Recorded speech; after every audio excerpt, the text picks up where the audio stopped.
Bonjour à tous et bienvenue dans le podcast Hors-Jeu Capital, 151e numéro du podcast aujourd'hui pour revenir comme d'habitude sur toute l'actualité parisienne et l'actualité du jour sur laquelle on va revenir. On va la découper en deux temps. Premièrement, le tirage au sort de la Ligue des Champions pour les huitièmes de finale aller et retour qui s'est déroulé tout à l'heure à Nyon en Suisse. Et puis dans la deuxième partie de podcast, on reviendra évidemment sur la victoire du Paris Saint-Germain hier face à Monaco, 2-0.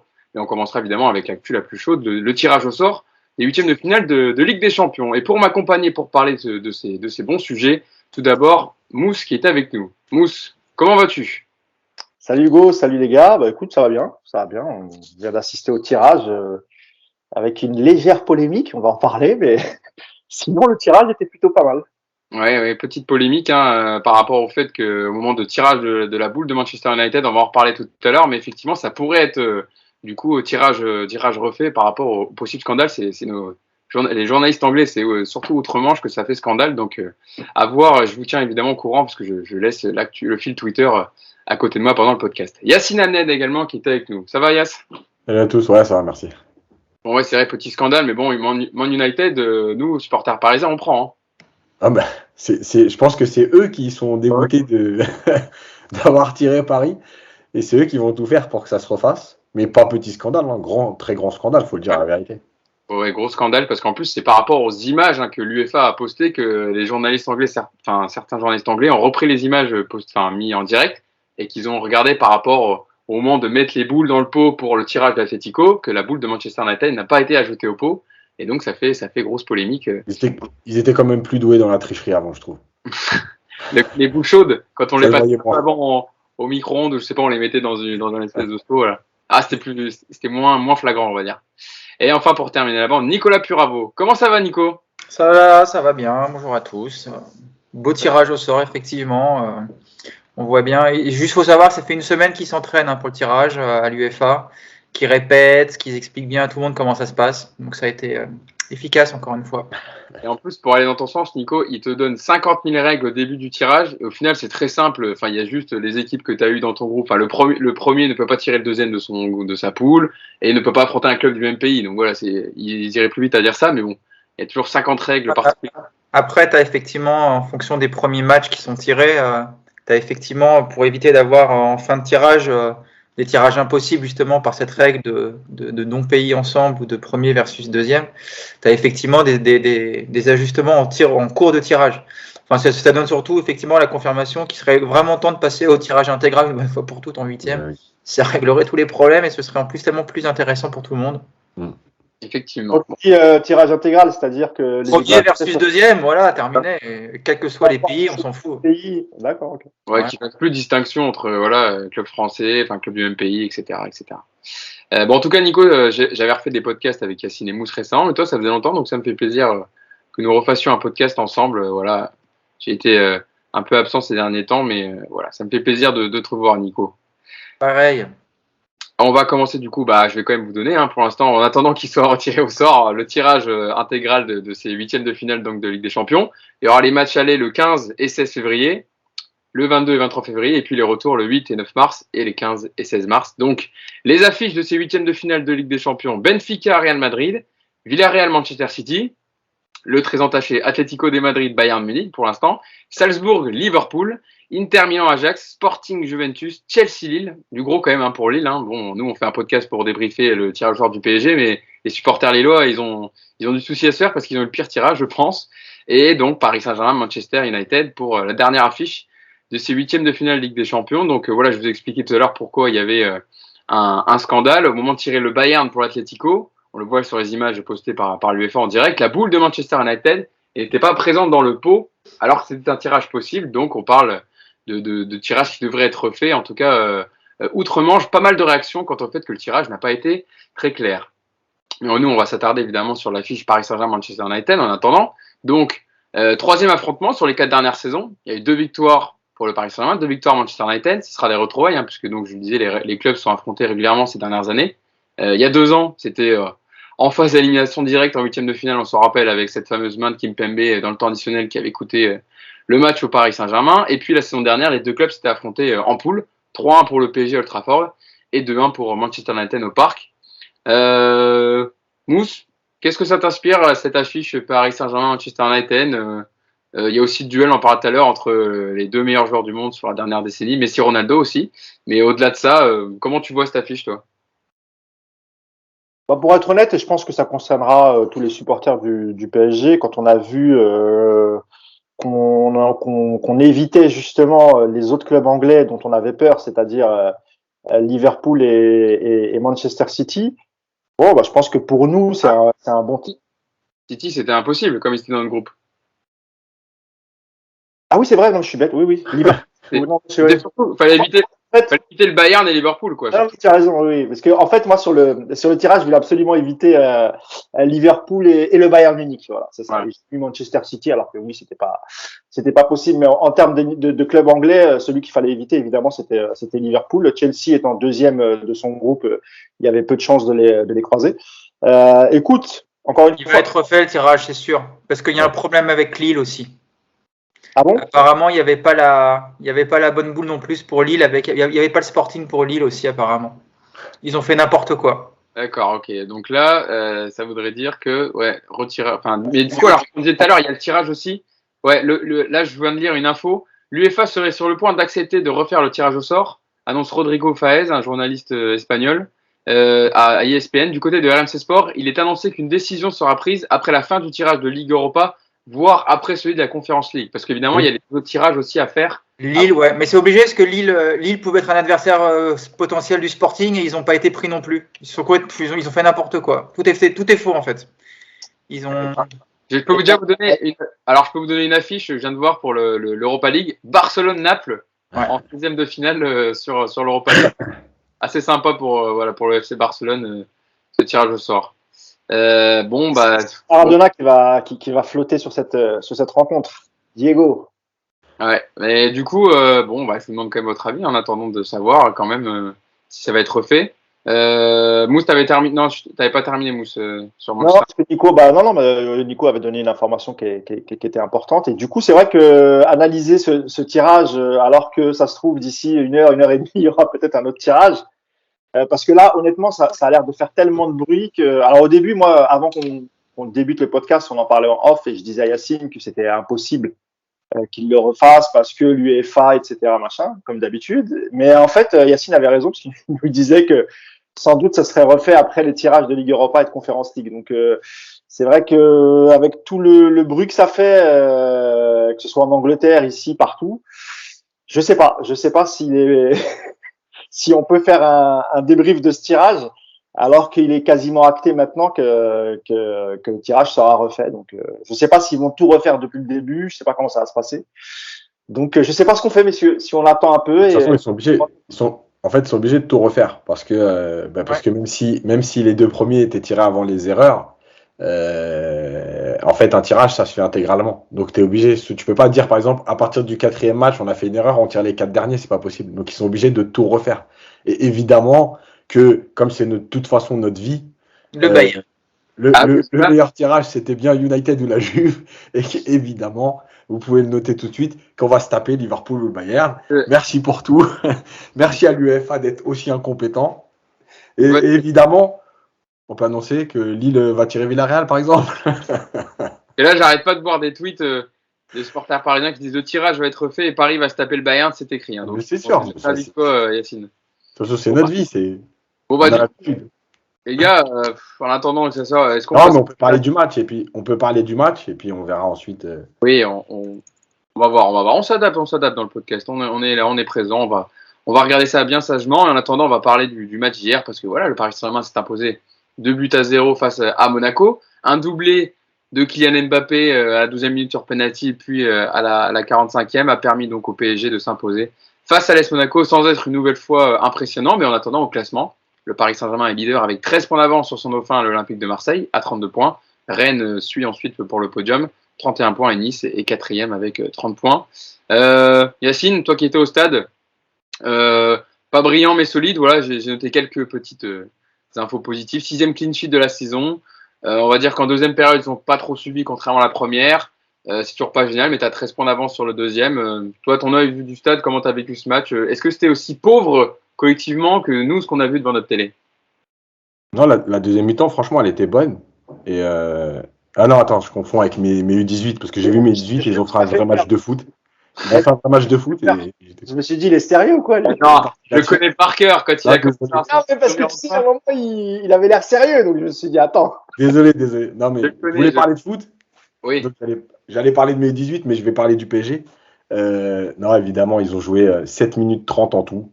Voilà, le temps de faire deux situations chaudes dans les 4 minutes 45 avant de marquer le premier but. La perte de balle qui amène le contre et le deuxième but. Voilà, alors ah oui, après, il y a quelques situations sur des comptes, sur des éclairs en seconde période, mais franchement, c'était d'un ennui. Mais c'est horrible. Et j'ai envie de même d'accuser aussi Monaco de nous avoir rendu ce match ennuyeux parce que on se disait ça allait être un test et tout. Mais quelle équipe! Oh là là, mais quelle horreur! Franchement, ils ont, à part la première action La première période, ils ont été un peu cherchés. En deuxième, ils sont complètement éteints. Ouais, mais même à part l'action de la première période, la tête là d'entrée, non, la tête, la frappe croisée sur le poteau. Euh, Franchement, c'était horrible quoi. Voilà, il n'y a pas de jeu, il n'y a toujours pas de jeu, il n'y a toujours rien. Mais bon, de toute façon, il paraît que ça progresse, il paraît que c'est mieux, il paraît que ça maîtrise. Voilà. Alors effectivement, au niveau mathématique, il n'y a rien à dire sur le début. Enfin, il n'y a presque rien à dire sur le début de saison. Maintenant, franchement, comme je l'ai tweeté hier, moi je suis désolé, mais je sais qu'il y en a qui se contentent que du résultat, et qu'il faut être content que Paris ait 13 points d'avance dans un championnat où personne n'arrive à prendre un peu le dessus sur les autres derrière. C'est-à-dire qu'ils se neutralisent tous un peu. Il y a Rennes qui perd ce week-end contre Nice. Donc du coup, tu creuses l'écart sans avoir à forcer. Mais comme je l'ai tweeté, pour moi, le PSG, en fait, c'est la sensation. Encore une fois, moi, je suis supporter du PSG, donc évidemment que quand ils gagnent, malgré tout, je suis content. Voilà, on va être champion, voilà, pas de problème. Mais moi, comme je l'ai tweeté, c'est pour moi la sensation de, voilà, ton fils, il te ramène un 18 et te dit, mais j'ai triché. Voilà, donc ok, t'as eu 18, mais t'es un peu dégoûté, quoi. Tu sais, Ils sont pas- Oui. D'habitude, tu fais des bons parallèles, mais là, Ouais, là, je suis pas d'accord. Je suis pas Ah, si. d'accord. C'est pas Non, tricher. mais parce que je dis pas que C'est le pas PSG tricher. triche. Si ton fils a des facilités, voilà, c'est pas pareil. Non. Parce que Bah s'il a si, des parce que non, parce qu'à Paris, ils l'école, ont des facilités parce qu'ils ont des grands joueurs et qu'ils font la diff. Voilà. Ah non, bah, s'il a 18 et il a des facilités, qu'est-ce que tu veux lui dire? Bah, mais Ah alors, non, moi, je suis désolé, j'ai le parallèle, c'est qu'il soit en première ou en seconde et qu'il ait eu 20 sur un devoir de CM2. voilà. Là, à la rigueur, le parallèle est bon. Mais tu peux pas dire c'est comme ça. Moi, je suis déçu de. Mais non, parce que c'est la manière. C'est la manière. Non, mais d'accord, mais l'adversaire, s'il est nul, c'est pas la faute du PSG. C'est ça qu'on est en train de te dire, Yacine. Oui, mais bon, bref. En tout cas, voilà, moi, c'est la sensation que ça me donne. C'est. Voilà, t'es déçu, voilà, il n'y a rien de spécial. Et moi, je comprends pas qu'on puisse se contenter de ça avec le recrutement, avec l'argent qu'il y a, avec les joueurs qu'il y a. Voilà, c'est tout. C'est pauvre. Et le problème, c'est que c'est pauvre depuis le début de saison. C'est-à-dire que c'est même pas, tu te dis, bon, ce match-là, allez, on arrive à la trêve, c'est l'hiver, on est fatigué. Il n'y a rien eu depuis le début de saison, quoi. À part séquences, oui, il y a eu des séquences, mais c'est tout. Nico, je leur donne le 11 parisien hier aligné par Mauricio Pochettino. Donnarumma qui enchaînait après avoir été titularisé en Ligue des Champions face à Bruges. Une défense Marquinhos, Abdou Diallo, Ron Bernat, Achraf Hakimi. Un milieu de terrain à 3, Verratti, Gay, Wijnaldum. Et puis une attaque à 3 également avec Lionel Messi en faux neuf, Mbappé et Angel Di Maria. Toi, pareil, Nico, tu es un peu sur le même créneau que Yacine. Tu t'es fait chier? Bah écoute, j'étais invité à ce match par un pote. Je voulais pas y aller. Toi aussi, tu étais au stade. Ouais, je voulais pas y aller parce qu'il faisait froid et tout. Puis bon, finalement, je me suis laissé convaincre à 18h, donc je suis parti au parc tout content, vraiment au dernier moment. Et à l'arrivée, écoute, moi j'ai passé une bonne soirée parce qu'on a discuté toute la soirée avec les potes de tribune, on a fait des connaissances, on a parlé boulot, on a parlé des enfants, on a parlé des vacances qui arrivent. En plus, vu qu'il y avait une ambiance digne d'un match de district régional un dimanche à 8h du matin, on était peinards pour discuter, il n'y avait pas un mec qui parlait trop fort pour nous faire chier. Il y a juste les Monégasques qui chantaient un peu, mais bon, pas trop, donc ça allait, on s'entendait bien. Et du coup, non, moi j'ai passé une soirée du coup plutôt sympa. D'ailleurs, je salue Marc qui est à côté de nous, très très agréable, qui nous connaît. Marc, je suis content de t'avoir rencontré aussi, d'avoir bien discuté avec toi. Après, sur le match, il n'y a pas grand chose à analyser parce qu'ils se sont foutus de ta gueule pendant effectivement 85 minutes à peu près. Hein, ils ont si je pense qu'en cumulé, si on a 60 km de course, c'est le bout du monde. Et puis avant, on se plaignait parce qu'ils ne couraient pas sans le ballon, qu'il n'y avait pas de course à vide et donc pas de mouvement. Maintenant, ils ne courent même plus avec le ballon. Donc comme ça, au moins, comme ça, c'est clair. Et heureusement qu'il y a Mbappé qui nous a un peu réveillés de temps en temps. Mais pour le reste, il n'y a pas grand-chose. Marquinhos. Et la montée de Marquinhos. Ouais, mais alors, ouais. D'ailleurs, ça m'a rappelé celle de Samy. Ah oui. Samy Traoré face à Lille. Ouais, c'était voilà. Donc c'est pour ça, toi, même ça, quelque part, j'ai même pas réussi à m'emballer parce que ce qu'a fait Marquinhos hier, Samy Traoré l'avait fait avant lui, tu vois, donc il n'y avait même pas de quoi se lever. Donc voilà, belle soirée de merde, franchement, au parc. J'ai vu quand même des gens à la fin chanter Merci Paris. Alors, bah écoute, bravo, je suis content pour eux, ils se sont régalés. J'ai aussi vu des gens partir à la 75e minute. Je ne cache pas que j'ai essayé d'y aller avec eux, mais on m'a retenu. Et c'était nul. Voilà, je vois même pas comment on peut trouver un motif de satisfaction. Alors oui, parler de statistiques, de classement, de tout ce que tu veux, mais alors si tu as vraiment aimé le football là, tu as un grand problème mental et il faut vite aller consulter parce que c'est juste atroce. Et pour finir, moi je conseille à tous les gens qui ont été au parc hier et qui chantent après, encore une fois, merci Paris, quoi, ils sont contents. Mais allez voir, près de chez vous, il y a forcément une équipe qui joue en National 2 ou ce genre de petite division. Allez voir un match, quoi. Vous allez voir ce que c'est que du football, quoi. Des gens qui courent, un plan tactique, des 1-2, des redoublements de passes, des dédoublements, enfin plein de trucs qui sont dans le football et qui te font un petit peu plaisir. Hier, c'était juste encore pire que Nice. Pourtant, Nice, c'était chiant. Bah là, c'était encore pire. Juste, parce qu'on parle de chant, 30 secondes. S'il vous plaît, Ça va parler de Messi. Non mais arrêtez, je te jure, ça me donne chaud. C'est insupportable. Ça me rend fou. Le chant de Messi. Voilà, explique. Non mais il copie donc le chant qui se faisait à Barcelone là, les Messi. Non mais vous avez pas de face quoi. Non mais vous avez pas de face. Inventez un chant ou chantez pas. Inventez un nouveau chant. Perso, moi j'ai chanté Kerrer, mais personne ne reprenait. Hein. Alors, moi, c'est dur de lancer dans les tribunes. Hein. Et surtout qu'il est rentré qu'à la 50e. Donc... Je pense qu'avec l'absence du collectif Ultra Paris, en tout cas du virage Auteuil, ça permettait de mieux les entendre. Mais je pense qu'avec le collectif, tu les entends pas. Parce que il me semble que c'est les tribunes latérales, parce qu'il n'y a pas de. Oui, en fait, le collectif. La tribune Boulogne, ils sont. Je pense pas que ce soit eux qui aient lancé les chants. Mais moi, c'est vrai que notamment lors des coups francs. Ouais. Que Messi s'apprêtait à tirer, je trouvais ça insupportable. Et ce manque ce manque de connaissance ou de culture du club, c'est tout de même incroyable. Alors après, c'est vrai que ce chant, il est très connu. Je sais pas si les Argentins aussi, quand ils jouent avec l'Argentine, font ce chant, je suis même pas sûr. Mais c'est un chant qui est typiquement issu des supporters barcelonais. Et Messi aujourd'hui, il est parisien, alors qu'on scande son nom, pourquoi pas, pour l'encourager, mais il faut trouver autre chose. Ça, c'est trop collé aux supporters de Barcelone, c'est juste pas possible. On est encore en train de se ridiculiser, c'est juste pas possible. Par contre, très bon, les monégasques, très bon, hein, parce que justement, à chaque coup franc de Messi dans les nuages, il reprenait justement le chant pour chambrer, c'était très bon pour le coup. Et parce que les supporters monégasques, ils se déplacent souvent en nombre, on les entend souvent dans les autres stades. Bon, moins Louis II, mais dans les autres stades, c'est une des équipes qui a le plus de supporters à l'extérieur en Ligue 1. Ouais, voilà, exactement. À mon avis, c'est les supporters monégasques qui vivent à Paris, je pense. Hein. Je pense pas. Non, moi je connais des supporters qui vivent j'ai un ami à moi qui habite à Monaco, qui a fait le déplacement hier pour venir voir jusqu'à. Globalement, c'est les monégasques pauvres qui font les déplacements.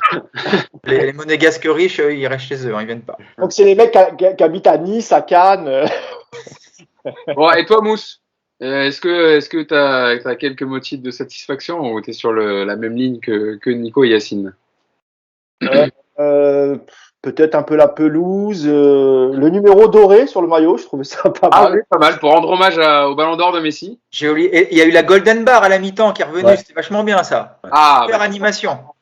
Voilà, ça je l'ai pas vu, mais voilà. Ça c'était vraiment bien pour le coup. Ben oui, il y avait quelques motifs, il n'a pas plu. Non, écoute, qu'est-ce que je peux dire? Parlons de foot. Ouais. Non, mais c'est désespérant. En fait, tu te dis que ce qui est frustrant et énervant, c'est que tu dis que cette équipe n'est pas capable de battre cette équipe de Monaco. Et ça reste quand même une belle équipe entraînée par un bon coach malgré tout. Et t'arrives pas à te motiver pour essayer de battre avec la manière cette équipe. Pourquoi je dis ça? Pochettino a reconduit quasiment le même 11 Et on s'était dit, bah tiens, pour une fois, un peu de stabilité, à part Bernat, parce qu'il n'est pas inscrit en Ligue des Champions, mais voilà, sinon c'est exactement la même équipe. Et nous, quand on avait débriefé le match de Bruges, on trouvait super intéressant le milieu qui avait joué face à Bruges, donc le milieu Gay, Wijnaldum et Verratti devant la défense. Donc quand tu vois la composition, tu dis tiens, deuxième match dans cette configuration, c'est bien, ça va donner des automatismes, c'est cool. Et en fait, on n'a rien vu de tout ça. C'est-à-dire que même Verratti, moi j'ai trouvé très emprunté, avec des fautes techniques, des pertes de balles dont on n'a pas l'habitude. Wijnaldum, pareil, il a pas eu j'ai l'impression qu'il n'a pas eu le même rendement. C'est même pas une impression, c'est sûr. Il n'a pas eu le même rendement que face à Bruges. Il a touché 30 ballons. Voilà, c'est là où moi je suis déçu. Je me dis, comment t'es pas capable? On te remet la même équipe, donc on te donne de la stabilité. Tu as une équipe en face qui est Monaco, qui est une bonne équipe, mais qui hier, honnêtement, au vu des erreurs défensives, des pertes de balles là aussi, il y avait pas de pressing fou de la part de Monaco, et que t'arrives pas à jouer 90 minutes. Normalement, cette équipe, vu le nombre d'erreurs qu'ils ont fait hier, bah, c'est une équipe où voilà, c'est un match où tu peux en mettre 3-4. Même s'ils ont eu 2 occasions franches en première mi-temps, sinon le Monaco d'hier, honnêtement, il n'est pas dangereux.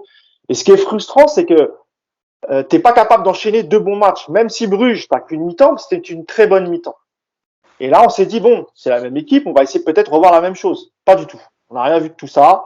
Et c'est désespérant, c'est très, très frustrant. Après, il y a des joueurs qui sont toujours impliqués. On parlait même si on rigolait sur la percée de Marquinhos. Mais voilà, encore une fois, Marquinhos, c'est un des seuls qui montre toujours cette combativité. T'as Donnarumma, qui a été très bon, et notamment sur la première action en début de match. Alors évidemment, il a de la chance, elle tape les poteaux, elle en revient. Mais voilà, il est tout de même là sur d'autres actions. On en parlera tout à l'heure un peu. Voilà, donc voilà, c'est très très frustrant. Et là, t'as la trêve qui arrive, il reste 2 matchs, un en coupe, un en championnat.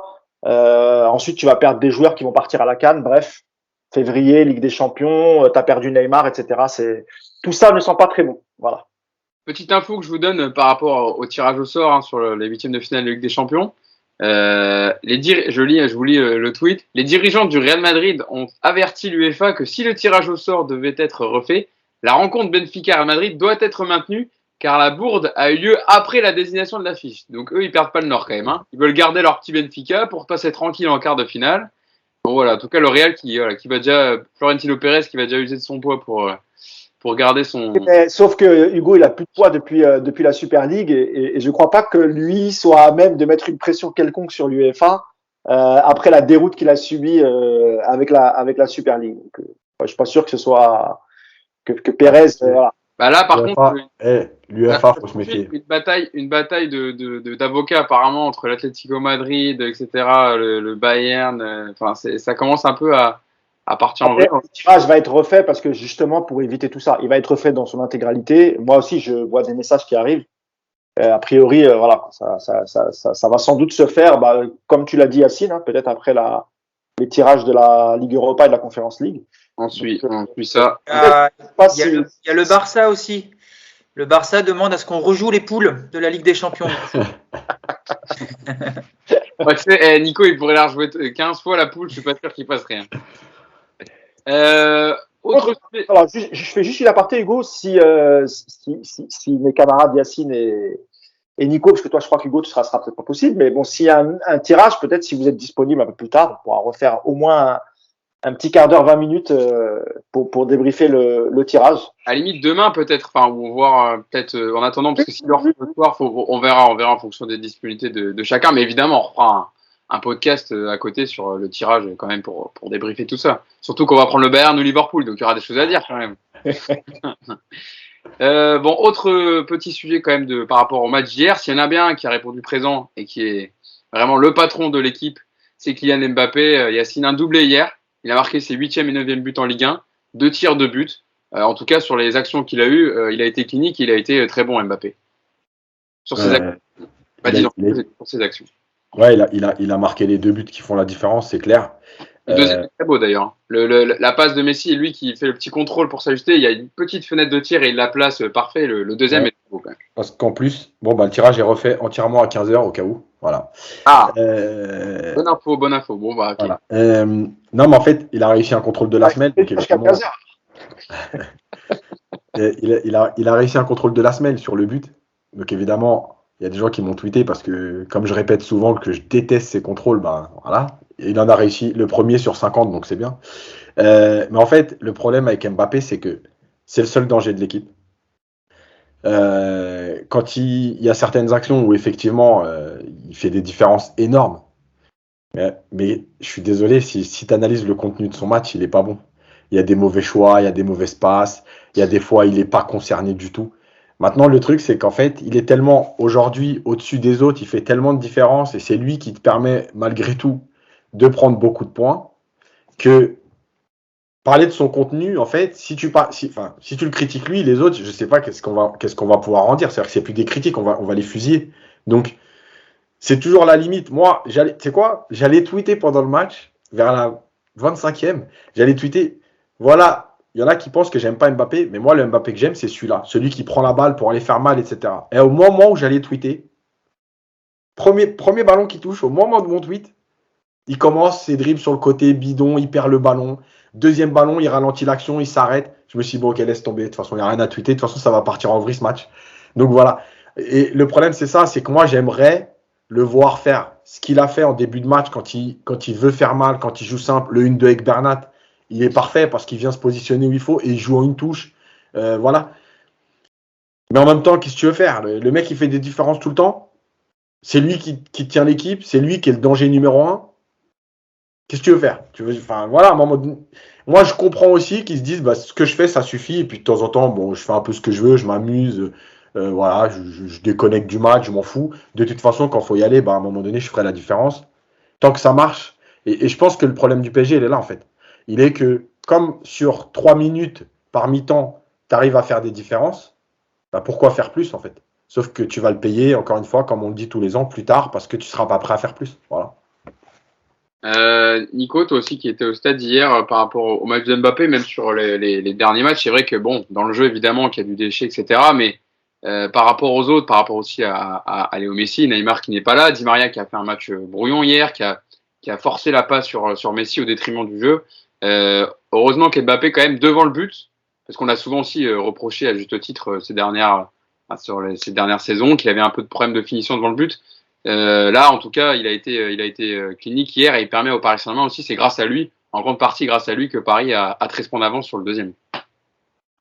Oui, au niveau niveau du classement, évidemment, il est décisif depuis le début de saison, mais c'est surtout même sur le terrain. Si tu vires Mbappé de cette équipe, c'est le néant absolu, il ne se passe plus rien. Il se passe vraiment plus rien. Et là où je suis pas trop d'accord avec toi, Yacine, c'est que il se contente du minimum, tu dis, et qu'on va le payer, mais même le minimum, il n'est pas suffisant. Parce qu'il y a des années où, effectivement, où tu voyais le PSG, tu sentais qu'il y avait beaucoup de marge, tu sentais qu'il lâchait prise au bout d'une mi-temps parce qu'ils avaient fait des différences. Je me rappelle de la deuxième mi-temps contre Marseille, par exemple. Tu sais, quand tu gagnes 4-0 à la mi-temps, le deuxième, il ne joue plus. Mais c'est une équipe qui avait quand même une qualité de football et qui, quand elle accélère, non, mais là, je parle en ce moment, je parle de cette année, moi. Ouais, mais cette année, ils font quelques différences sur des exploits individuels ou sur des erreurs de l'adversaire. Mais hier, en termes de jeu, en termes d'être capable de se montrer menaçant en jouant, il y a tellement peu de choses que tu vas. Enfin, moi, je pense que le problème du PSG, c'est même pas de se relâcher, c'est surtout que le problème du PSG aujourd'hui a un football qui est vraiment ultra faible, ultra simpliste, avec très peu de solutions, très peu d'alternatives. Et aujourd'hui, c'est une équipe uniquement de contre. Voilà. Le PSG est une équipe de contre. Alors effectivement, quand tu récupères le ballon très haut et que tu lances très vite des mecs rapides, bah, ça fait mal. Mais le reste du temps, dans l'utilisation du ballon, sur les attaques placées, c'est une équipe qui est, je pense en tout cas, la plus faible depuis 10 ans. Moi, j'ai pas vu un PSG aussi faible dans le jeu depuis les Bisevac, les Jallet, les Gamero, voilà, de cette grande époque qu'on avait où même cette équipe-là jouait mieux, je trouve. J'ai pas souvenir d'avoir un PSG depuis QSI à ce niveau de jeu. Et ouais, c'est super inquiétant parce que quand tu vas pas être face à une équipe qui te donnera des espaces et que tu n'arriveras pas à profiter de ça, bah ça va être compliqué effectivement. Hein. Et le match contre Manchester, là, tout le monde disait ça va être génial et tout, mais bon, il n'aura pas lieu déjà. Mais une équipe qui va t'attendre un petit peu, tu vas faire comment pour lui faire mal? D'ailleurs, on l'a vu contre City, comment on déstabilise des équipes qui nous donnent pas nous privent de ballon ou qui vont pas nous donner d'espace sur des blocs bas. Enfin, voilà, moi je vois une équipe mono style, à savoir voilà, on récupère et on laisse Mbappé courir. Voilà, c'est la tactique, c'est ultra limité, ultra faible. Qui illustre bien ce que dit Nico Mousse aussi, c'est par rapport au match de Lens la semaine dernière, où je me rappelle d'une interview de Seko Fofana en fin de match, où il disait on a commencé à reculer quand Mbappé est rentré, parce qu'il avait démarré remplaçant. C'est à partir de là que Lens a commencé à se recroqueviller, en tout cas à redescendre un peu son bloc, et que voilà, a apparu quelques dangers, enfin quelques initiatives. D'ailleurs, c'est Mbappé qui fait la passe décisive pour la tête de Wijnaldum. C'est vrai qu'on se rend compte que le danger ne vient que de Kylian Mbappé, alors qu'il y a quand même Léo Messi sur le terrain. Ah ouais, c'est ça qui est grave. C'est que tu es censé avoir un trio d'attaque incroyable. Et le trio, il se transforme souvent en solo. Même si hier, Messi, il fait une passe D à Mbappé. C'est vrai que la manière dont il fixe les défenseurs, c'est super bien joué. Il décale au dernier moment Mbappé. Mais pour Messi, c'est pas suffisant. Et on dit ça alors que Messi, à chaque match, il arrive à te sortir soit une passe D, soit un but. Et pourtant, c'est pas suffisant. Quand t'as Mbappé, comme l'a dit Nico, je suis tout à fait d'accord avec lui. Le pire, c'est que si tu l'enlèves, alors on peut le critiquer sur certains trucs, hein, mais si tu l'enlèves, il n'y a plus rien. C'est le seul qui tient l'attaque du PSG. Si tu l'enlèves, il n'y a strictement plus rien. Di Maria, que dire, ces derniers matchs, c'est pas terrible du tout. Là où parfois, même quand il était mauvais, il avait toujours quand même cette capacité quand même à garder le ballon. Il faisait des trucs intéressants. Même ça, j'ai l'impression qu'il a du mal. Le repli défensif, il le fait toujours. Parce que hier, il a aidé Hakimi quand en première période, c'était un peu plus compliqué et que ça attaquait parce que Caio Henrique montait beaucoup, etc. Sur le travail défensif, Di Maria, il le fait toujours, lui, au moins. Oui, je sais. Après, nous, on parle vraiment du. Non, mais je veux dire, parce que des joueurs qui ne sont pas concernés dans le collectif, etc. Di Maria est moins efficace, etc., moins juste dans ses passes. Mais défensivement, au moins, s'il y en a un qui court devant et qui aide un peu ses partenaires derrière, Di Maria, il n'y a pas de reproche à lui faire là-dessus. Non, il n'y a pas de reproche. Alors, il court, mais après, parfois, est-ce que c'est à bon escient? Pas toujours. C'est un peu comme parfois Neymar. Parfois, on dit Neymar, il court, mais est-ce que lorsqu'il court ou lorsqu'il essaye de gérer, est-ce que ça sert? Pas forcément. Oui, vas-y. Non, juste, pour moi, c'est faux. C'est pas depuis 3 matchs. Depuis qu'il a été sur le banc, je suis désolé, je le vois plus courir et venir défendre. Hier, il s'est foutu, il a laissé Hakimi au moins une dizaine. En première. Mais non, j'ai des plans. Il y a Hakimi, il est. Regardez. Oui. Attends. Au niveau d'Hakimi, il bloquait justement une possible rentrée dans l'axe, etc. d'un Monégasque. Parce que pour moi, il y a une différence entre revenir se placer et défendre. Si c'est juste venir se placer pour dire je suis bien dans la ligne de 4, ok, il le faisait. Maintenant, défendre, je suis désolé. Moi, je l'ai vu Di Maria mettre des tacles dans certains matchs, etc. Hier, je disais courir, oui, mais est-ce que c'est fait à bon escient, etc. Concernant Di Maria, moi, je suis pas sûr. Je suis un peu d'accord avec Yacine. Et encore une fois, pour revenir sur Mbappé, puisque c'était la question. Oui, hier, il fait pas un super match, mais malgré tout, il claque 2 buts. C'est à peu près ce qu'il fait ces derniers matchs. La deuxième mi-temps, évidemment, le contenu, il est zéro, que ce soit Mbappé ou tous les autres, hein, de toute façon.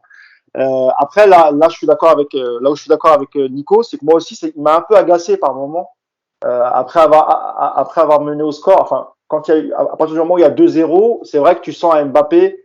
D'abord, je pense qu'il a jaugé l'équipe qui avait en face de lui, qu'il a senti pas dangereuse du tout. Et après, c'est vrai qu'il y a eu parfois un peu d'excès dans quelques gestes futiles, et notamment ses passes derrière la jambe. Alors oui, c'est joli. Ça sert pas à grand chose quand personne t'attaque. Donc voilà, c'est un peu gênant chez Mbappé, c'est ça, c'est que quand il voit que le score est fait et qu'autour ça bouge pas, parce que c'est vrai qu'autour de lui ça bougeait pas non plus de manière incroyable, eh ben il tente de s'amuser, de prendre du plaisir. Est-ce qu'on peut lui en vouloir? Oui et non, parce que c'est quand même lui qui fait gagner à chaque fois ton équipe. C'est comme il l'a dit face à Henry, c'est le game changer. S'il n'était pas là, les contenus seraient pires. Donc c'est pour ça que moi j'ai un peu de mal à en vouloir à Mbappé, parce que malgré tout, c'est en tout cas devant, c'est toujours lui qui fait les différences.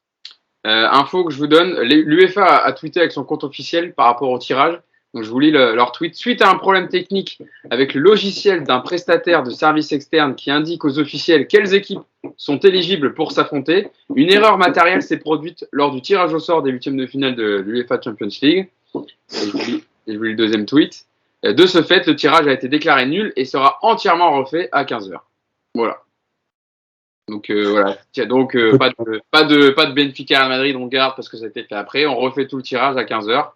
Donc voilà. On peut gagner du temps, on peut débriefer PSG Liverpool tout de suite. Hein. Bah, Non, peut-être PSG. Non, Yacine, PSG Bayern. Avec le Bayern. Ouais, PSG Bayern. Bon. Après, le Bayern Munich, si tu prends les confrontations avec le PSG, il y a plus de victoires côté PSG que Munich. Alors évidemment, c'est une équipe qui est très difficile à jouer, hein. Mais c'est une équipe qui est prenable. Voilà. Enfin, moi, franchement, j'ai plus peur de Liverpool que du Bayern. Voilà. Parce qu'il y aura peut-être, parce que c'est une équipe qui se dévoile, qui se découvre, et Paris peut en profiter évidemment en contre avec ses joueurs. Mais le PSG, en fait, les gars, ils peuvent battre n'importe qui. C'est ça le pire de cette équipe. Oui. C'est là où elle rend fou cette équipe, c'est qu'elle est illisible. On n'arrive déjà pas à les lire un match sur 2, donc imaginez déjà dans 2 mois. C'est déjà impossible de savoir comment sera le PSG dans 2 mois. Et on l'a vu l'an dernier. Tu vois pas le jour et tu vas gagner tu bats le Bayern. Au retour, tu joues super bien et tu perds.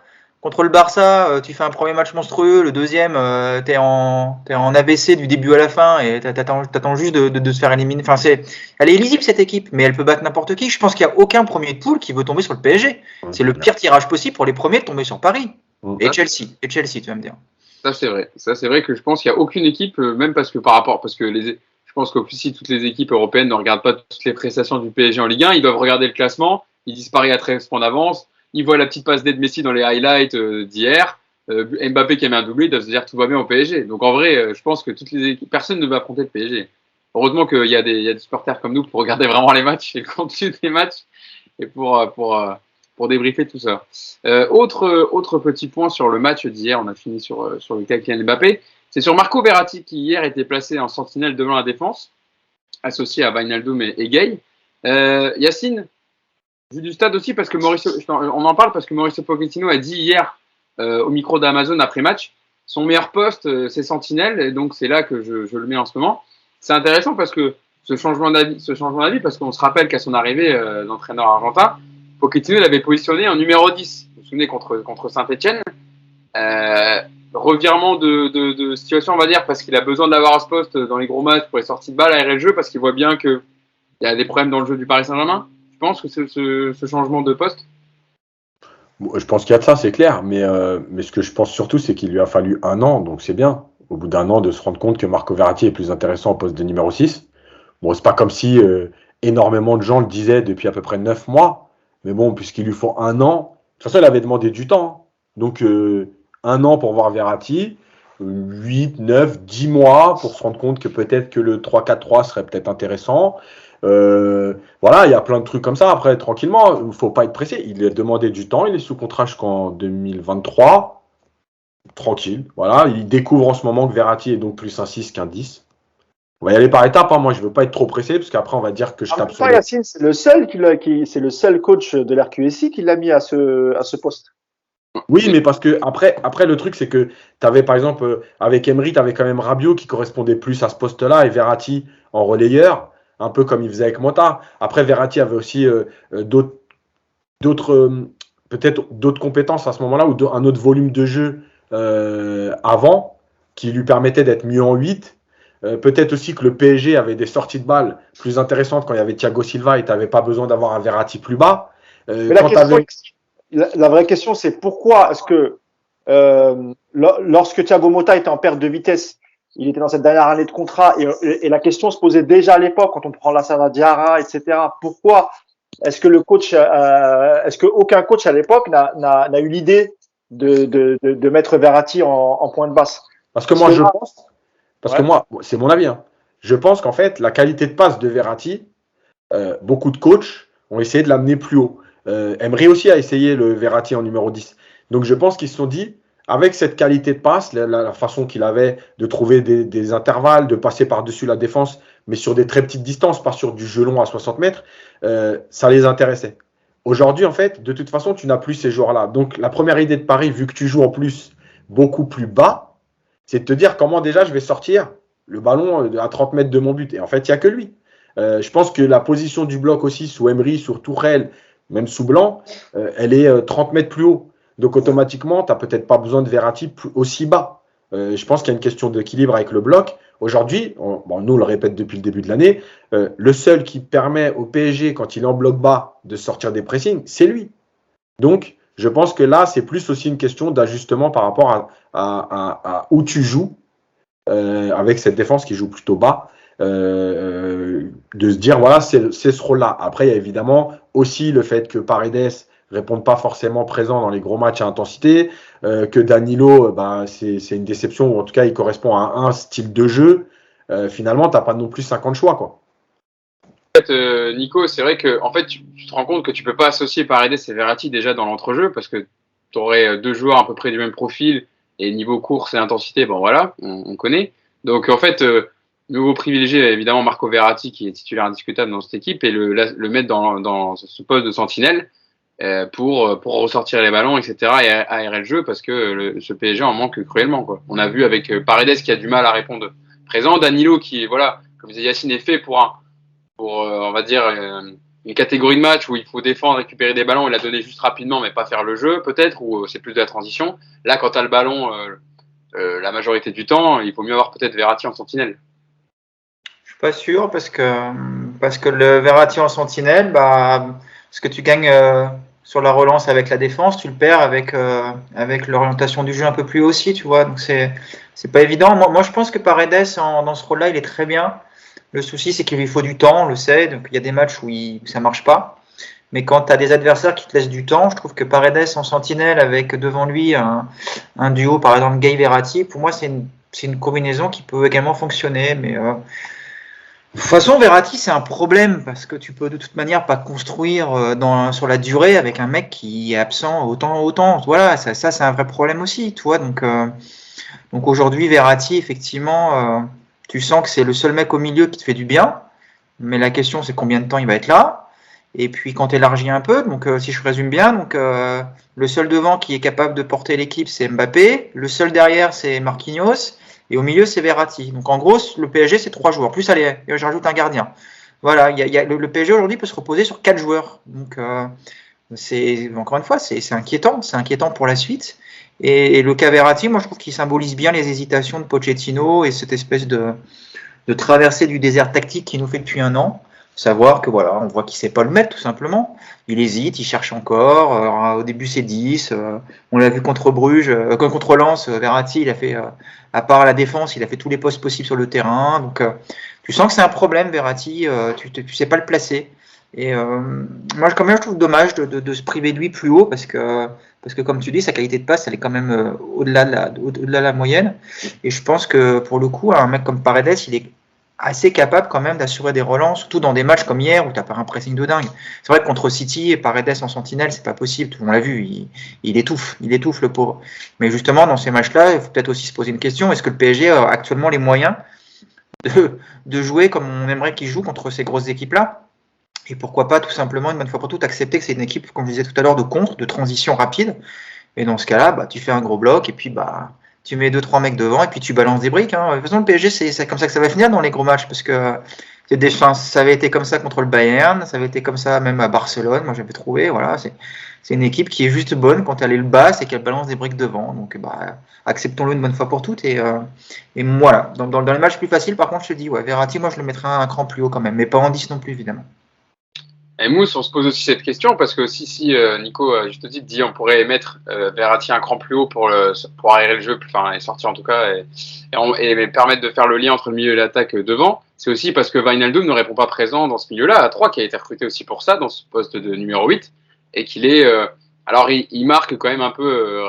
il a marqué en Ligue des Champions, il a marqué contre Lens la semaine dernière, mais dans le jeu, c'est compliqué quand on ne retrouve pas le Wijnaldum de Liverpool. Alors certes, c'est pas les mêmes joueurs autour de lui...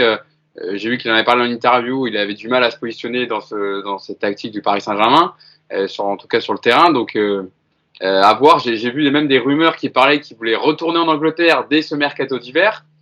Compliqué cette aventure parisienne pour Wijnaldum pour l'instant. Ouais, on l'a vu. En plus, il n'est pas tout le temps titulaire, il enchaîne pas les matchs. Là, ça a été le cas, tant mieux. Encore une fois, face à Bruges, on avait vu des choses intéressantes. C'était pas le top Wijnaldum de Liverpool, mais on a vu quand même des choses intéressantes, et notamment sa capacité à se projeter vers l'avant, à mettre du surnombre dans la surface. Et comme je le disais, face à Monaco, on a encore vu un Wijnaldum fantomatique, peut-être un peu perdu sur le terrain. Alors peut-être qu'évidemment, c'est peut-être lié aussi au poste choisi pour Verratti par Pochettino, mais je pense aussi qu'il y a un problème qu'on n'a pas soulevé, c'est qu'il a beaucoup tâtonné. Enfin, vous l'avez dit, qu'il avait beaucoup tâtonné sur le poste de Verratti. Le problème, c'est comme c'est pas Pochettino qui a fait le mercato et qu'on lui a imposé des joueurs comme par exemple Verratti. Donc au début, il savait pas Pochettino s'il fallait faire jouer les 4 devant, donc ça laissait un peu moins de place au milieu de terrain. Donc ça faisait un milieu de terrain à 2, tu joues en 4-2-3-1. On s'était dit ces derniers temps avant la blessure de Neymar que finalement c'est Di Maria qui faisait les frais et que le trio d'attaque c'était bien Neymar, Mbappé et Messi, pardon. Donc c'est aussi pour ça que je pense que c'est difficile aussi de trouver une place à Marco Verratti. Vous l'aviez dit au début, quand il est arrivé, il a essayé de les faire jouer en 10, mais ça c'était avant que Messi n'arrive. Et je pense qu'aujourd'hui, avec la présence de Messi, c'est quasiment impossible. Donc, oui, Paredes peut jouer devant la défense, mais si tu veux vraiment de la sécurité, évidemment, c'est Verratti. C'est vrai que moi, comme je le disais tout à l'heure, le regret peut-être depuis toutes ces années où on cherchait un vrai milieu défensif qui est capable de prendre les ballons, on est parti chercher des mecs comme Danilo. Alors oui, c'était son poste, mais c'était plus la partie défensive. On peut pas compter sur Danilo pour ressortir les ballons. Et des erreurs comme ça au milieu de terrain, on en a fait plein. Donc peut-être que la chose qu'il aurait fallu faire, c'est vraiment chercher un autre profil, le profil identique de Verratti, un autre joueur pour faire sa doublure, parce qu'on sait que physiquement c'est compliqué pour lui d'enchaîner, il se blesse assez souvent. Donc voilà, mais aujourd'hui, c'est vrai que voilà, sur les matchs à intensité, si t'as pas Verratti à ce poste-là, c'est très difficile. Et c'est encore plus difficile après d'avoir une relation entre le milieu et l'attaque. Nico? Ouais, Mouche, je comprends ce que tu dis, mais les 15 derniers vainqueurs de la Ligue des Champions, ils n'ont pas Verratti dans leur équipe. Il faut arrêter de se dire que le PSG ne peut vivre qu'avec Verratti au milieu de terrain. D'ailleurs, je suis d'accord avec toi, c'est un problème d'avoir un joueur aussi talentueux, aussi irrégulier dans ses présences, mais tu peux aussi, enfin je pense, tu peux construire un PSG fort sans Verratti. Tu peux essayer d'autres. T'as pas d'autres profils, bah putain, fais un autre milieu, fais une autre organisation. Tu as des schémas tactiques, tu as des animations qui te permettent quand même de jouer sans Verratti. Verratti, il joue de toute façon un match sur 3 en ce moment. Donc si effectivement le seul projet du milieu de terrain du PSG, c'est de dire Verratti, et s'il n'est pas là, on est mort, bah on sait qu'on n'ira pas au bout de la Ligue des Champions, parce que Verratti, il va nous refaire encore, de toute façon, dans la deuxième partie de saison, il va encore nous faire ces 2-3 mois d'absence.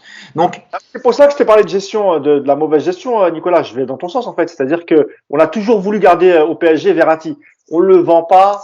Barcelone en 2016 propose 100 millions. Non, Verratti c'est le meilleur joueur, le meilleur milieu du monde, etc. C'était dans ce sens-là que je disais que le PSG aurait dû investir dans un milieu, soit pour concurrencer Verratti, alors même profil ou pas, comme tu veux, Nico. Mais l'erreur, elle a été là. C'est qu'en fait, t'as jamais cherché un milieu de terrain digne de ce nom et t'as toujours voulu garder Verratti. Il a eu des blessures, il a eu des opérations assez jeunes. Quand tu as un staff médical, normalement, tu dois prendre ça en compte. Tous ces éléments n'ont pas été pris en compte. Tout ce qu'on voulait, c'est que Verratti ne quitte pas le club. Donc, à coup de millions, on l'a fait rester. Alors, c'est un excellent joueur. Nous, on l'a toujours défendu ici quand il est sur le terrain. Après, évidemment que c'est stressant et c'est frustrant pour nous de voir que le mec n'est pas capable d'enchaîner. Parce que c'est un super milieu de terrain, Verratti. Et quand il est là, et face à des bonnes équipes, en général, il tire son épingle du jeu. Donc voilà, c'était plutôt dans ce sens-là, Nicolas, que je voulais dire les choses. J'ai bien compris. Mais toi, au-delà de ça, même si les milieux du Paris Saint-Germain ne sont pas actuellement les meilleurs du monde, et je suis d'accord avec vous là-dessus, tu n'as que des internationaux, et tu ne me feras pas croire que tu ne peux pas aujourd'hui bâtir un milieu de terrain suffisamment équilibré et précieux pour te faire mieux jouer. C'est justement là. Le problème, c'est que le PSG reste toujours dans cette idée que on doit jouer à 3 milieux dans telle organisation, et si c'est pas Verratti, bah on bricole et on voit un petit peu comment ça va se passer. Putain, toi, moi je suis pas d'accord dans l'idée, il fallait une doublure à Verratti. Non, on a des milieux de terrain au PSG. Et me dis pas que tu peux pas faire un bon milieu de terrain avec ces joueurs-là. Mais effectivement, c'est d'autres profils. Donc ça te demande effectivement de jouer différemment. Moi, je suis persuadé qu'avec, on va revenir au 3-4-3, mais avec 2 milieux de terrain très travailleurs, je sais pas, tu peux mettre j'allais dire Danilo, mais là je vais trop loin, mais tu mets un Paredes Gay dans ce milieu de terrain sans Verratti, bah tu peux aussi avoir une animation, tu vois, mais ça nécessite d'autres choses. Le problème du PSG, c'est que encore une fois, tu es monotactique. C'est-à-dire que tu as l'impression qu'il y a que Verratti qui peut sortir le ballon, orienter le jeu, et comme devant, il n'y a que Mbappé qui peut prendre la profondeur et accélérer. Les autres, on dirait qu'ils peuvent pas.